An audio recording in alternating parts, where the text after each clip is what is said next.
Good morning, Bulldogs. Well, today we have our second unit assessment. Now, I know our first unit assessment was done on quizzes and it was pretty short. Well, now we are getting into reading and we have some comprehension passages to work through. So, this message is being directed to my oral administrative learners, those of you that hear the questions being read to you. So, I can't read the whole passage for you, but I'm going to read the instructions and the questions and the answer choices for you. This way, you have it on the YouTube file and you can pause it, rewind it, listen to the whole thing as many times as you want, whether or not you have a big brother or sister or mom and dad or a teacher to read it for you whenever you're ready. Okay? So again, I can't read the passage, but I'll read what I can. So you should have a passage. You should follow along as I read through these, okay? Your instructions, you're going to read the selection and choose the best answer to each question. Your first passage, Little Miss Perfect.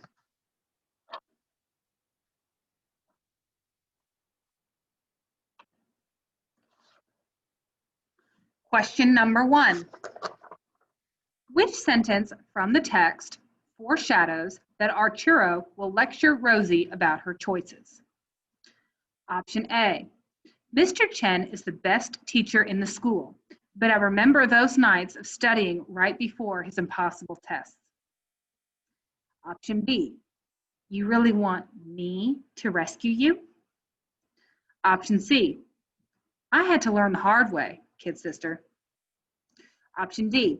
With that, he picked up the milk carton, placed it in the refrigerator, then picked up the glass he'd used and rinsed it out. Question number 2. In paragraph 2, which words does the author use to create a stressful mood? Option F, logging, reaching. Option G, weeks, yesterday. Option H, finally, scrambling.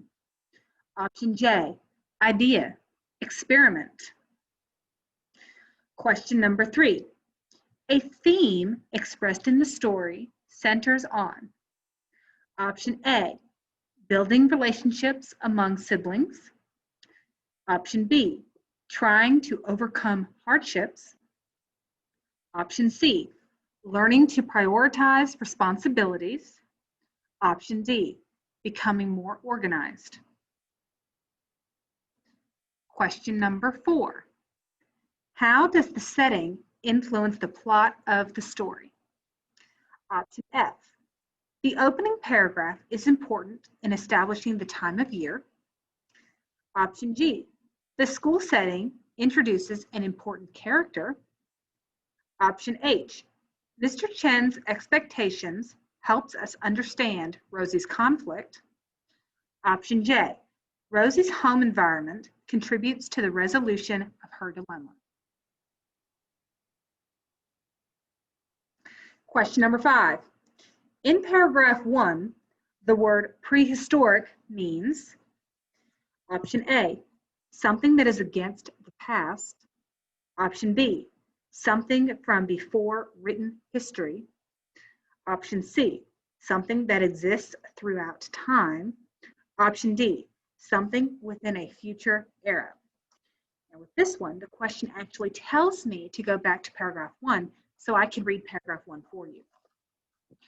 Rosie sat staring out the window at the trees blowing in the spring wind. The swaying branches of the big live oak tree resembled some prehistoric beast. She turned her attention back to the task at hand. She just had to make some progress on this assignment. She glanced around the empty kitchen, wishing some genie would appear and use his magic to make this disappear. Why had she played soccer all weekend and ignored this deadline? In paragraph 1, the word prehistoric means what? Question number 6. The point of view from which the story is told gives the reader insight into option F, Rosie's feelings about her dilemma.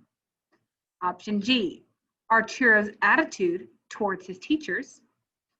Option H, the class's nervousness about the assignment. Option J, how confusing the class assignment is for students. Question number 7. Which of these best describes Arturo's motivation to help his sister? Option A, he wanted her to win first place at the science fair. Option B, he put things off when he was in 7th grade. Option C, he did not want her to ruin her reputation. Option D, Mr. Chen was his favorite teacher. Once you have those 7 questions finished, you are finished with that passage. But like I said, there are 2 in this particular assessment. Let's go on. Read the selection and choose the best answer to each question. This passage is an original text based on Carnan Simon's Molly Brown Sharing Her Great Fortune, 2000, and other online resources. It's called Unsinkable and Unstoppable, and it should look something like this.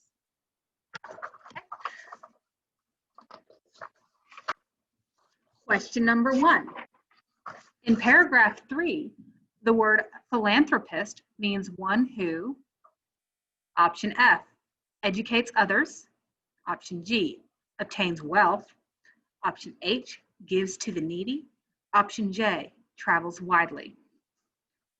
Let's go back, look at paragraph 3. In Colorado, she was determined to marry a rich man.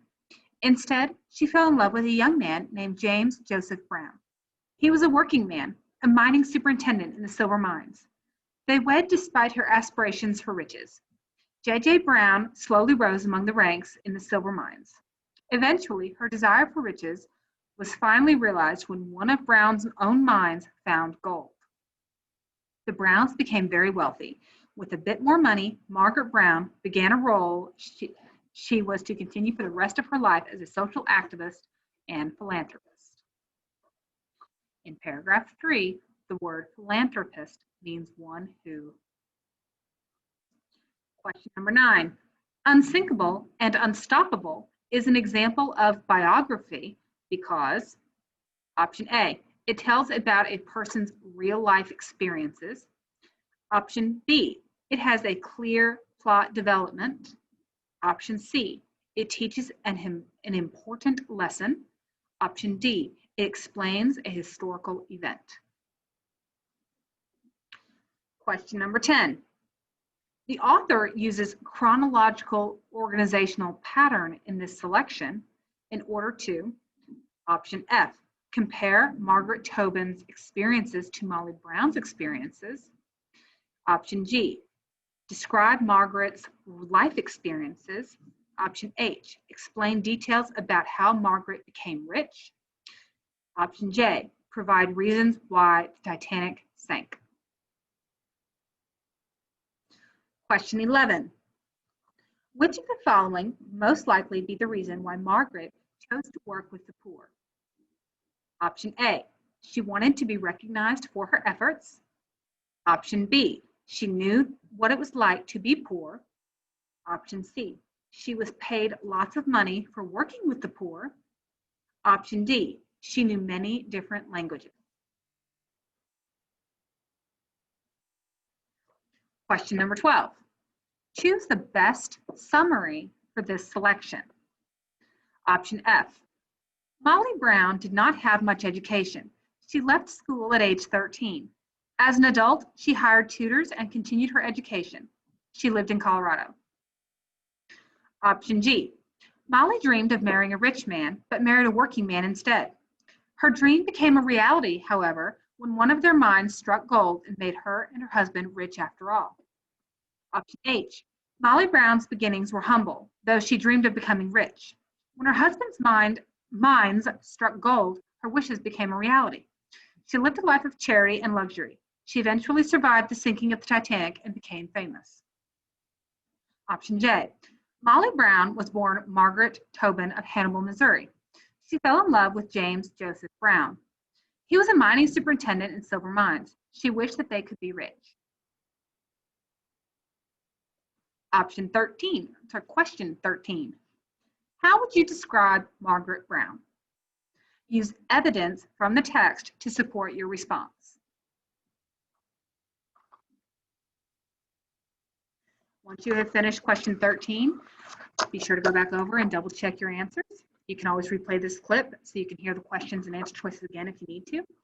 But once you're finished, you have completed your Unit 2 assessment and you can turn this in. Now, make sure you turn it in the correct assignment that gives you points, not the assignment tab that listed this video. Okay? Good luck. I know you guys are going to do great.